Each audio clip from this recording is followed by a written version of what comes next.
नमस्कार, मैं योगेश राणा। उत्तराखंड बीजेपी के अध्यक्ष पद की जिम्मेदारी एक बार फिर से महेंद्र भट्ट को सौंपी जा सकती है। इन चर्चाओं के बीच में महेंद्र भट्ट गृह मंत्री अमित शाह से मिले हैं। आने वाले कुछ ही दिनों में उत्तराखंड में बीजेपी की सरकार और संगठन में कुछ बड़े बदलाव होने जा रहे हैं, इस तरह के संकेत मिलने लगे हैं। बीजेपी में मंडल और जिला स्तर पर संगठनात्मक चुनाव प्रक्रिया तो शुरू ही हो चुकी है। मार्च के पहले हफ्ते में नया प्रदेश अध्यक्ष उत्तराखंड में बीजेपी को मिल जाएगा।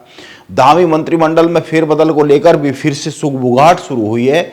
माना जा रहा है बहुत समय से टाली जा रही खाली पदों पर मंत्रियों की नियुक्तियां जल्द होने वाली है और मौजूदा कई मंत्रियों की कुर्सी भी खतरे में पड़ती हुई दिख रही है।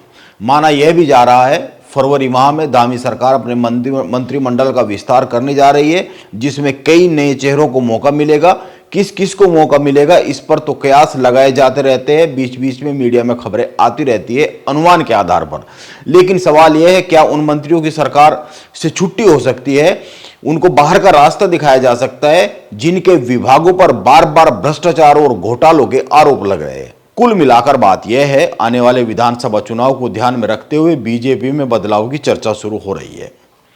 कांग्रेस में मचे कोहराम और नए आरोपों पर आने से पहले एक और बात, ताकि यह समझा जा सके 2027 के लिए उत्तराखंड में राजनीतिक राह क्या बन रही है।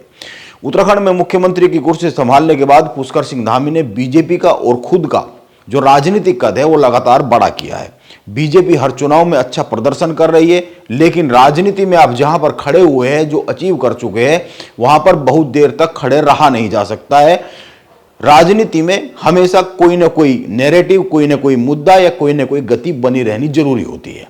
उत्तराखंड में पिछले कुछ सालों में कुछ ऐसे लोग भी धीरे धीरे अपना कद बढ़ा रहे हैं जो भ्रष्टाचार के विरोध और उत्तराखंडियत के मुद्दों को अपनी राजनीति की धुरी में रखना चाहते हैं। दिल्ली में अरविंद केजरीवाल का पतन हो गया, लेकिन उत्तराखंड में बॉबी पंवार और मोहित डिमरी उसी राह पर चलकर, करीब करीब उसी राह पर चलकर अपने लिए राजनीतिक जमीन उत्तराखंड में बनाना चाह रहे हैं। इसीलिए बीजेपी के सामने उत्तराखंड में आने वाले समय में कांग्रेस कितनी बड़ी चुनौती बनेगी यह तो समझना होगा, क्योंकि कांग्रेस चुनौती बनती हुई दिखती नहीं है, ऐसा लगता नहीं है। लेकिन जो तीसरा विकल्प बनने का सपना देख रहे हैं, ये जो कुछ लोग हैं, ये कुछ पॉकेट्स में बीजेपी के लिए चिंता पैदा कर सकते हैं, जो अपनी राजनीतिक जमीन तैयार करने में जुटे हुए हैं। बीजेपी में अभी रविवार को एक प्रदेश लेवल की कार्यशाला का आयोजन हुआ है। इसमें मुख्यमंत्री धामी, प्रदेश अध्यक्ष महेंद्र भट्ट सहित बीजेपी के सभी बड़े उत्तराखंड के दिग्गज शामिल हुए। इस कार्यशाला में महेंद्र भट्ट ने दो बहुत ही महत्वपूर्ण बात कही। एक, उन्होंने कहा अनुशासनहीनों को बीजेपी संगठन में कोई पद नहीं दिया जाएगा।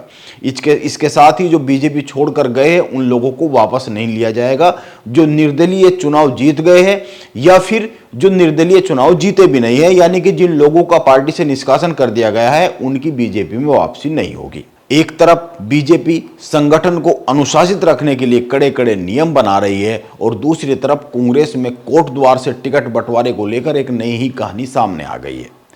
कांग्रेस के सीनियर नेता, पूर्व कैबिनेट मंत्री सुरेंद्र सिंह नेगी ने एक बड़ा आरोप लगाया है। उन्होंने कहा है, जब मैंने कांग्रेस के पौड़ी जनपद के नगर निगम चुनाव प्रभारी जोत सिंह गुनसोला से अपनी पत्नी के टिकट की बात की तो उन्होंने कहा सीट सामान्य है, इसीलिए किसी भी महिला को टिकट के लिए पैनल में नहीं रखा जाएगा। लेकिन बाद में टिकट रंजना रावत को दे दिया गया। जब मैंने पता किया कि यह टिकट उनको क्यों दे दिया गया तो पता यह चला, यानी कि संगठन में जो दिल्ली में बैठे हुए एक नेता है उनके कहने पर दिया गया। मुझे पता चला कि इनको टिकट हो रहा है। मैंने गुनसोला जी को कहा, एक स्पष्ट बात, हमारे प्रभारी थे, उन्होंने कहा हम किसी भी महिला को नाम पैनल में नहीं देंगे क्योंकि ये जनरल सीट है। मैंने कहा ठीक है, कोई दिक्कत क्या है। अब मैंने वहां पर गोदियाल जी से बात की, उनका फोन आया, उन्होंने कहा भाई कि पता नहीं जी को पूछ लो यार, उनको पूछना ही तो है, आना मना थोड़ा करेंगे आपकी बात। हरीश राव जी ने भी कहा, सीतम सिंह ने भी कहा, यशपाल आर्य ने भी कहा, लेकिन दो तीन लोग एलिमेंट थे हमारे। उन तीनों में से एक आदमी जिससे हम ठीक समझते थे, रणजीत राव, मैंने उनको टेलीफोन लगाया। मैंने कहा यार ठीक है, इतना अछूत तो नहीं होना चाहिए, लेकिन बना दिया आप लोगों ने, कोई बात नहीं, हम इसको भी सह देंगे।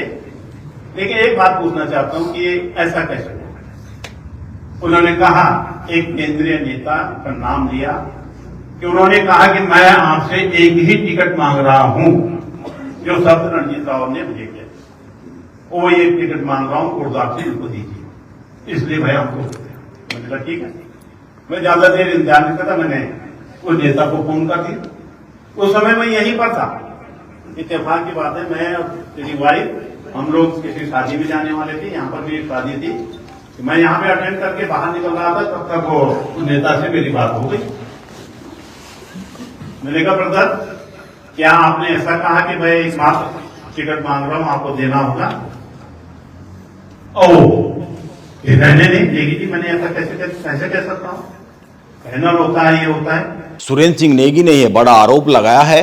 कांग्रेस की सबसे बड़ी जो दिक्कतें हैं उनमें से जो दो प्रमुख दिक्कतें हैं, उनमें पहली टिकट के बंटवारे के समय होने वाला घमासान, टिकट बंटवारे में मनमर्जी, सिफारिश और खेमेबाजी का खेल, और दूसरी जो सबसे बड़ी दिक्कत है, जब टिकट का बंटवारा हो जाता है, भले ही वो कैसे भी हुआ हो, बाकी जो टिकट के दावेदार होते हैं, यानी जो बाकी जो खेमे होते हैं, वो उस उम्मीदवार के साथ खड़े नहीं होते जिसको कांग्रेस ने मैदान में उतारा है।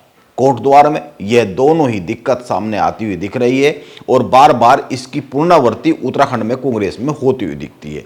एक तरफ बीजेपी है, शायद ही कोई ऐसा महीना होता होगा जिसमें उत्तराखंड के जो टॉप लीडरशिप है वो केंद्रीय नेतृत्व से मिलकर फीडबैक ना देते हो, या फिर कोई फैसला ना लेते हो, या फिर केंद्रीय नेतृत्व सीधा कोई आदेश ना देता हो या हस्तक्षेप ना करता हो।